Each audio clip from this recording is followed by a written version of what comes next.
Hello friends, welcome to this video. और इस video में आज हम पढ़ेंगे फूड सिक्योरिटी के बारे में। तो आइए शुरुआत करते हैं। सबसे पहले हम देखेंगे डेफिनेशन। तो फूड सिक्योरिटी की बेसिक सिंपल डेफिनेशन है। इसका मतलब बेसिकली होता है availability, accessibility and affordability of food to all peoples at all times. अब इसमें अवेलेबिलिटी का मतलब क्या है, एक्सेसिबिलिटी का एंड अफोर्डेबिलिटी का हम एक एक करके देखेंगे। अवेलेबिलिटी का मतलब होता है कि हमारे देश में फूड कितना अवेलेबल है और वो अलग अलग सोर्सेज से आता है। जैसे फूड प्रोडक्शन कितना हुआ है कंट्री में, प्लस फूड इंपोर्ट कितना हुआ है और प्रीवियस ईयर का स्टॉक कितना है। तो इन तीनों को मिला के हमारी कंट्री में फूड अवेलेबल फूड बनता है, उसे हम कहते हैं अवेलेबिलिटी ऑफ फूड। अब नेक्स्ट हम देखेंगे एक्सेसिबिलिटी। तो एक्सेसिबिलिटी होता है कि food is with in reach of every person, कि हर एक इंसान को उसको फूड एक्सेस कर सके, कि उसको वो खरीद सके फूड को।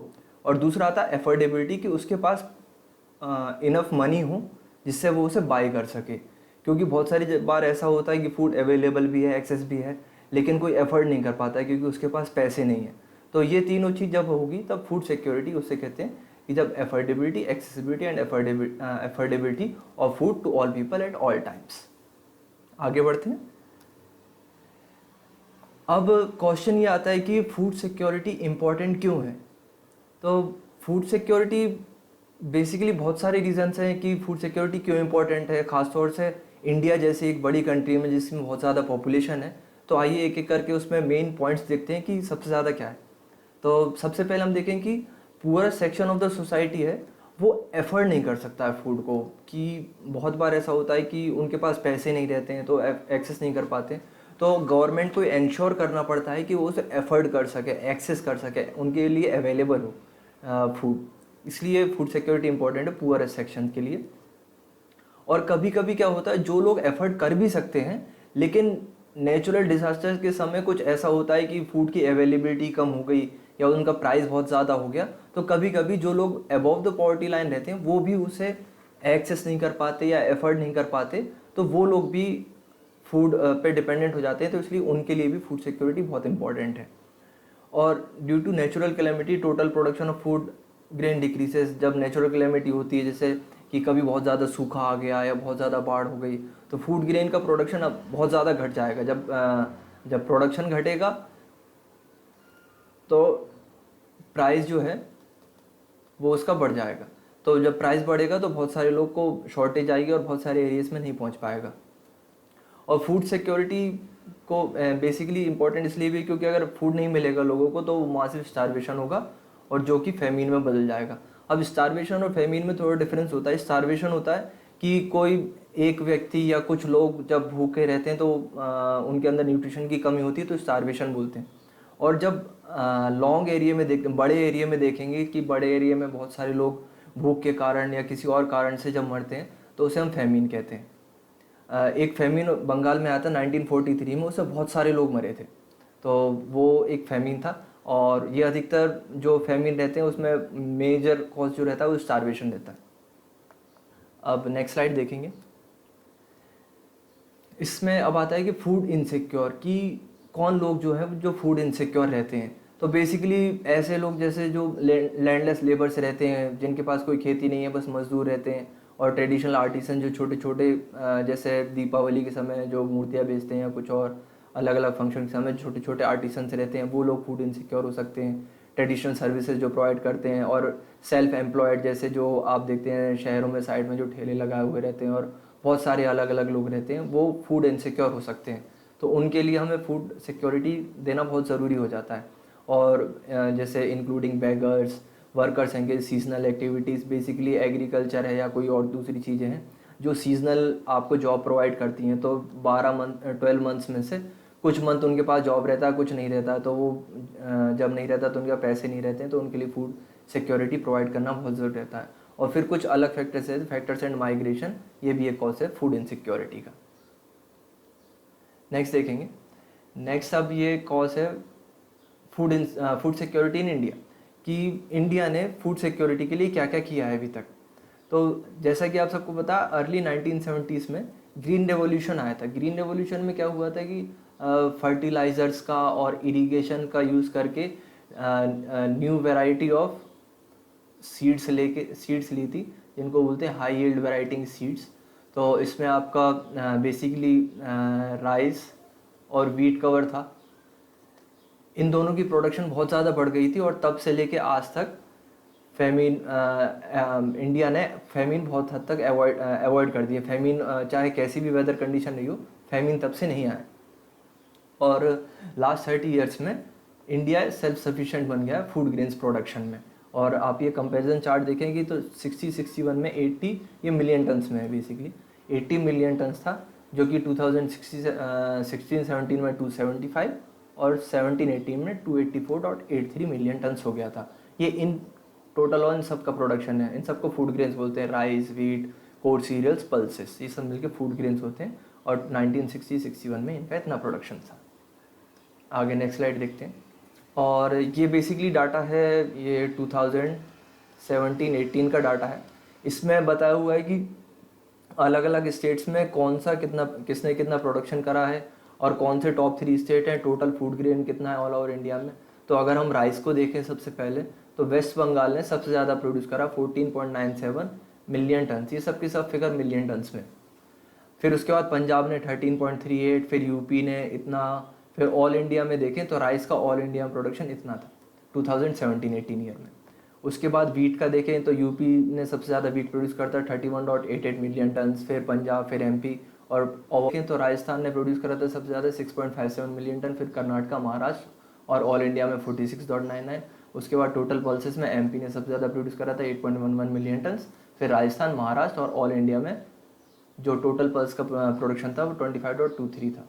अब टोटल फूड ग्रेन्स इन सब का क्यूमुलेटिव अगर देखें तो यूपी में सबसे ज़्यादा प्रोड्यूस हुआ और इंडिया में 284.83 मिलियन टन प्रोड्यूस हुआ। ये डाटा पूरा 2017-18 का है अलग अलग स्टेट वाइज से। सॉरी। अब नेक्स्ट हम देखते हैं कि जो फूड सिक्योरिटी इंडिया ने अचीव करी है ग्रीन रेवोल्यूशन के बाद से, उसके मेन कंपोनेंट्स क्या हैं। तो मेन अगर हम कंपोनेंट्स देखें तो उसमें 2 कंपोनेंट्स आते हैं, बफर स्टॉक और पीडीएस। बफर स्टॉक और पीडीएस का अब इन दोनों को हम एक एक करके देखेंगे। अब उसके पहले ये देखते हैं कि कुछ कुछ पॉवर्टी एलिवेशन प्रोग्राम भी चलाए हैं गवर्नमेंट ने, जैसे आईसीडीएस है, फूड फॉर वर्क है, mid day meal scheme, Antyodaya Anna Yojana, ये सब प्रोग्राम चलाए हैं जिससे कि फूड सिक्योरिटी पहुंच सके लोगों को। और ये 2 कंपोनेंट है जिससे इंडिया ने अचीव करा है फूड सिक्योरिटी को। आइए एक एक करके इन्हें देखते हैं। तो सबसे पहले हम देखेंगे buffer stock. Buffer stock basically क्या होता है कि फार्मर्स से गवर्नमेंट एमएसपी पे प्रोक्योर करती है और उनको स्टोर करती है। तो इस प्रोसेस को हम कहते हैं बफर स्टॉक। अब इसमें एमएसपी जो रहता है वो गवर्नमेंट डिसाइड करती है हर साल की शुरुआत पे। तो फार्मर जब और किसी स्पेसिफिक वैरायटी के लिए, फूड ग्रेन्स के लिए दिया जाता है, जैसे राइस हो गया, वीट हो गया, ग्राम हो गया और अलग अलग चीज़ें हैं जिनके लिए एमएसपी डिक्लेयर करते हैं। फिर अगर एमएसपी का मतलब होता है कि मिनिमम सपोर्ट प्राइस, कि फार्मर अगर कोई उनसे इस एमएसपी मान लो 100 है अगर, और उन्होंने राइस उगाया है, तो अगर राइस 100 रुपये से कम में कोई और ले रहा है तो गवर्नमेंट उससे 100 रुपये में तो कम से कम ले ही लेगी। तो ये उनको इंश्योर हो जाता है कि उनको इतना मिनिमम प्राइस तो मिलेगा ही मिलेगा। तो ये एमएसपी होती है, गवर्नमेंट डिक्लेयर करती है। और फिर जो परचेज फूड ग्रेन्स रहता है उसे यहाँ स्टोर करते हैं ग्रेनरीज में। उसके बाद फिर इनको जब बेचते हैं प्राइस, इशू प्राइस पे बेचते हैं, जो कि poor state of the society को at a price lower than the market price. Market price से कम रहता है उसे इशू प्राइस बोलते हैं। इशू प्राइस पे हम उन्हें देते हैं, वो आगे पीडीएस का पार्ट है बेसिकली। तो इस वाले बफर स्टॉक से क्या होता है कि जिस साल ज़्यादा प्रोडक्शन हुआ है, प्रोडक्शन बहुत ज़्यादा हाई हुआ है, तो उसको सेव कर लेते हैं, तो हमारे पास बफर स्टॉक हो गया। अब नेक्स्ट ईयर मान लो कि कुछ फेमिन आ गया, फ्लड आ गया, प्रोडक्शन बहुत कम हुआ, पर हमारे पास पिछले साल का बचा हुआ स्टॉक है, तो वो ये फूड सिक्योरिटी को इंश्योर करता है बेसिकली। नेक्स्ट हम देखेंगे, नेक्स्ट अब आता है पीडीएस। पीडीएस में क्या होता है, जो हमने पहले जो सेव करा हुआ था, प्रोक्योर करा हुआ था जो फूड, अब उसको the food procured by the FCI is distributed through government regulated ration shops. तो राशन शॉप्स हैं, जैसे आपने देखा होगा वहाँ पे बेसिकली जैसे राइस मिलता है, वीट मिलता है, और पहले केरोसिन भी देते थे। केरोसिन इसलिए कि जैसे अधिक पहले केरोसिन पे ही खाना बनता था, जो गैस वगैरह होती थी, तो ये तीनों चीज़ें दी जाती थी। तो राशन शॉप है बेसिकली, जिनके पास राशन कार्ड्स हैं वो जाके उनसे ले सकते हैं, और इशू प्राइस पे मिलता है, जो कि मार्केट प्राइस से बहुत कम रहता है, तो इससे वो एफर्ड कर सकते हैं। और राशन कार्ड भी अब अलग अलग टाइप्स के बना दिए गए हैं, जैसे एक Antyodaya for poorest of the poor, Antyodaya cards, BPL card below poverty line, ये एपीएल कार्ड्स एबो पॉवर्टी लाइन्स। तो इनको अलग अलग कार्ड्स पे अलग अलग रेट से, तो ये लोग उन शॉप्स पे जाके वहाँ से खरीद सकते हैं। अब हम देखें तो अलग अलग टाइप्स के कार्ड्स जो रहते हैं, अलग अलग टाइप की पीडीएस जो हमारी इंडिया में जो इम्प्लीमेंट करी गई हैं। तो 1992 से सबसे पहले पीडीएस था सिंपल, उसका कवरेज यूनिवर्सल, बेसिकली उसमें कोई कार्ड नहीं, कोई कुछ नहीं, हर कोई वीट और राइस ले सकता है इन रेट्स पे। ये था सबसे पहले 1992 में पीडीएस लेके आए थे। फिर रैपिड पीडीएस आया। रैपिड पीडीएस में क्या हुआ कि बैकवर्ड ब्लॉक्स चुने गए कि ये वाले ब्लॉक्स हैं, इनमें बहुत ज़्यादा लोग गरीब रहते हैं या जिनको फूड सिक्योरिटी की बहुत ज़्यादा ज़रूरत है, तो वहाँ पे गए और उनको वॉल्यूम की लिमिट करी गई कि इतना फूड ग्रेन देंगे, और ये उनका प्राइस था। वीट, जैसे वीट को 2.80 पर केजी, 3.77 पर केजी ये प्राइस है। ये प्राइस जो है रुपीज़ पर केजी में। फिर इसका टारगेटेड पीडीएस हुआ। टारगेटेड पीडीएस बेसिकली कि हर एक एरिया कवर किया, जैसे इसमें बैकवर्ड ब्लॉक्स थे, इसमें पूरा ऑल इंडिया कवर हुआ, लेकिन टारगेट ग्रुप बेसिकली जैसे पुअर और नॉन पुअर को अलग किया गया। बीपीएल और एपीएल इनके बिलो पॉवर्टी लाइन, एबो पॉवर्टी लाइन, उनको 35 केजी, और बीपीएल को जो था वो उनको इस रेट पे देते थे, और एबो पॉवर्टी लाइन को वीट 6 और राइस 8.30 पे इन प्राइस पे दिया जाता था। तो ये टारगेटेड पीडीएस था। फिर अंत्योदय अन्न योजना आया 2002 में। ये पुअरेस्ट ऑफ द पुअर के लिए था, कि जो बीपीएल से भी बहुत गरीब हैं, जिनके पास कुछ साधन ही नहीं है बिल्कुल भी, तो ये उनके लिए दिया गया था। तो उसमें 35 केजी ऑफ फूड ग्रेन्स देते थे, और वीट का 2 रुपीज़ पर केजी, राइस 3 रुपीज़ पर केजी। और एक आया था एपीएस स्कीम, और जो 2000 में था, ये सीनियर सिटीजन के था, 10 केजी ऑफ फूड ग्रेन्स देता था, और इस पर फ्री देते थे, कोई चार्ज नहीं रहता था। फिर नेशनल फूड सिक्योरिटी 2013 में आई। ये बहुत बड़ा माइलस्टोन है फूड सिक्योरिटी के रूप में इंडिया में। इसमें प्रायोरिटी हाउस होल्ड्स की जो पहले चुने गए कि ये सब इनको दिया जाएगा based on their economic conditions, और उनको 5 केजी पर पर्सन पर मंथ ये दिया जाना था, जिसमें वीट का 2 केजी पर केजी, 2 रुपीज़ पर केजी, और राइस था 3 रुपीज़ पर केजी। कोर्स ग्रेन्स भी दिया जाता था इसमें। इसके बाद अब आया कि पीडीएस। तो पीडीएस हमने डिफरेंट टाइप्स ऑफ पीडीएस पढ़े, बफर स्टॉक प्लस पीडीएस पढ़ा, ये सब चीज़ें पढ़ी। अब आ जाता है कि बेनिफिट की पीडीएस से क्या क्या फ़ायदे हुए। तो इससे बेसिकली कि stabilising prices and making food available to consumer at affordable price. एक तो प्राइस स्टेबल हुआ कि गवर्नमेंट ने फिक्स कर दिया, जैसे वीट 2 रुपीज़ पर केजी जाएगा, राइस 3 रुपीज़ पर केजी जाएगा, तो स्टेबिलिटी आ गई प्राइस में।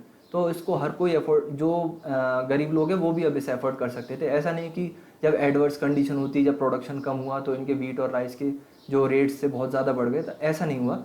सबको सेम रेट पे मिला और वो एफर्ट कर सके उसे। और इसने बहुत मदद करी हंगर और फेमिन को हटाने में। और एमएसपी और प्रोक्योरमेंट से फूड ग्रेन में इसने इनकम सिक्योरिटी फार्मर्स को भी ले, क्योंकि फार्मर्स बफर स्टॉक में क्या होता है, फार्मर से हम खरीदते हैं प्रोडक्शन, उसका जो राइस होगा, वीट होगा, तो उनको भी एक इनकम स्टेबिलिटी मिली, क्योंकि हम एमएसपी पे लेते हैं उनसे, तो उनको भी फ़ायदा हुआ। तो बेसिकली सबके लिए विन विन सिचुएशन हुआ है। अब नेक्स्ट देखेंगे। नेक्स्ट आता है कि पीडीएस है। अब देखो कोई सा भी सिस्टम रहता है, उसमें कुछ ना कुछ प्रॉब्लम और इश्यूज तो ज़रूर रहते हैं। फुल प्रूफ सिस्टम कोई सा नहीं रहता है। तो उसी तरीके से पीडीएस में भी कुछ प्रॉब्लम्स थे। आइए उनको एक एक करके देखते हैं कि पीडीएस और फूड सिक्योरिटी ये सब आने के बावजूद भी बहुत सारे इंडिया के ऐसे हिस्से थे जहाँ पे हंगर अभी भी थी। और वो कब थी, जब ओवरफ्लोइंग ग्रेनरीज था। ओवरफ्लोइंग ग्रेनरीज इसका मतलब ये है कि जैसे बफर स्टॉक होता है, तो उसके कुछ एक नॉर्म्स होते हैं। नॉर्म्स मीन्स कि मिनिमम या जैसे मैक्सिमम हमें गवर्नमेंट को 100 मिलियन टन प्रोक्योर करना है। जैसे फॉर एग्जांपल मैं आपको बताता हूँ कि 100 मिलियन टन प्रोक्योर करना है गवर्नमेंट को। लेकिन होता क्या है कि बहुत सारे फार्मर्स, जो जब प्रोडक्शन ज़्यादा होता है तो प्रोडक्शन उसका मान लो हुआ है 150 मिलियन टन, तो गवर्नमेंट ने प्रॉमिस कर रखा हर फार्मर से कि हम आपसे एमएसपी पे खरीदेंगे। तो जब फार्मर उनको बेचने जाते हैं, गवर्नमेंट मना नहीं कर सकती। तो उनकी कैपेसिटी है 100 मिलियन टन की, 100 मिलियन टन की, लेकिन उन्हें प्रोक्योर करना पड़ता है 150 मिलियन टन। तो बेसिकली 50 मिलियन टन एक्स्ट्रा है। अब ये जो 50 मिलियन टन एक्स्ट्रा है ये कैपेसिटी से ही बाहर चला जाता है, क्योंकि स्टोरेज कैपेसिटी रहती है कि आप गोडाउन्स बनाते हैं, हर जगह बनाते हैं जहाँ जहाँ पे इन्हें स्टोर कर सकें। तो अब जब वहाँ पे ही आपका फुल हो जाएगा तो सेव कहाँ, उन्हें आप स्टोर कहाँ करोगे, स्टोर नहीं कर पाएंगे, तो ओवरफ्लोइंग ग्रेनरी से बहुत सारा खाना वेस्ट हो जाता है। तो वेस्ट भी हो रहा है और बहुत सारे लोग भूखे भी रह रहे हैं। तो पीडीएस बेसिकली एक इशू हो रहा है पीडीएस में। और एफसीआई गोडाउन्स और ओवरफ्लोइंग विद ग्रेन्स, ये अभी बताया था, with some rotting event, some being eaten by rats. तो पड़ा पड़ा सड़ रहा है लेकिन लोग बाग उसका यूज़ नहीं कर पा रहे हैं, वो नहीं मिल पा रहा है। और हाई कैरिंग कॉस्ट होता है in addition to wastage and deterioration, grain quality भी ख़राब होती है रखे रखे। और increase in MSPs induce farmers particular surplus state to divert land from production of coarse grains. तो कोर्स ग्रेन्स हटा के फार्मर राइस और वीट ये सब उगाने लगे। कोर्स ग्रेन्स अब बहुत कम लोग उगाते हैं। और एक बहुत बड़ा रीज़न है इसका, जैसे राइस जो कल्टीवेशन होता है, क्योंकि राइस पे एमएसपी दिया जाता है, और राइस जो है वो वाटर इंटेंसिव क्रॉप है बेसिकली। कि जब जो राइस को जैसे 100 केजी राइस उगाने के लिए बहुत ज़्यादा पानी का यूज़ होता है इन कंपैरिजन टू वीट और अदर क्रॉप्स, तो इसलिए वाटर इंटेंसिव क्रॉप कहा जाता है। लेकिन इस पर एमएसपी है, तो इसको सब फार्मर जो हैं उस जगह पे भी उगा रहे हैं जहाँ पे पानी वो ग्राउंड वाटर से लेके आ रहे हैं, तो उससे इन्वायरमेंटल डिग्रेडेशन हो रहा है और वाटर लेवल में कमी आ रही है। तो वहाँ पे भी राइस को उगाया जा रहा है। क्यों? क्योंकि उस पर एमएसपी है, उस पर श्योरिटी है रिटर्न की, कि फार्मर को श्योरिटी रहती है कि उनकी प्रोडक्शन जो है वो वेस्टेज नहीं जाएगी, वो सरकार इतने मिनिमम रेट पे तो खरीद ही लेगी। और कभी कभी क्या होता है, जो पीडीएस डीलर्स रहते हैं राशन शॉप पे जो बैठते हैं, वो माल प्रैक्टिस करते हैं कि जैसे ग्रेन्स को ओपन मार्केट में बेच देते हैं, पुअर क्वालिटी कर देते हैं, जैसे उसमें कुछ कंकड़ वंकड़ और कुछ और चीज़ें मिला देते हैं जिससे कि वो ख़राब होती है क्वालिटी। और कभी शॉप ओपन करते हैं, कभी नहीं करते, जिससे कि सब लोगों को नहीं मिल पाता।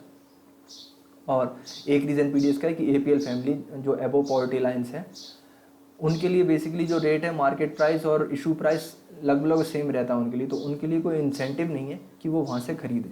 तो ये भी एक इशू है, तो जिसकी वजह से इन राशन शॉप पे हर कोई नहीं जा पाता, सिर्फ बीपीएल या और एवाई अंत्योदय कार्ड्स वाले लोग जा पाते हैं। एपीएल फैमिली इनको अवॉइड ही करती है बेसिकली यहाँ से लेना। तो उसकी वजह से भी क्या होता है, ग्रैंडीज हमारे पास ओवरफ्लोइंग बहुत सारी ग्रैंडीज बच जाती है।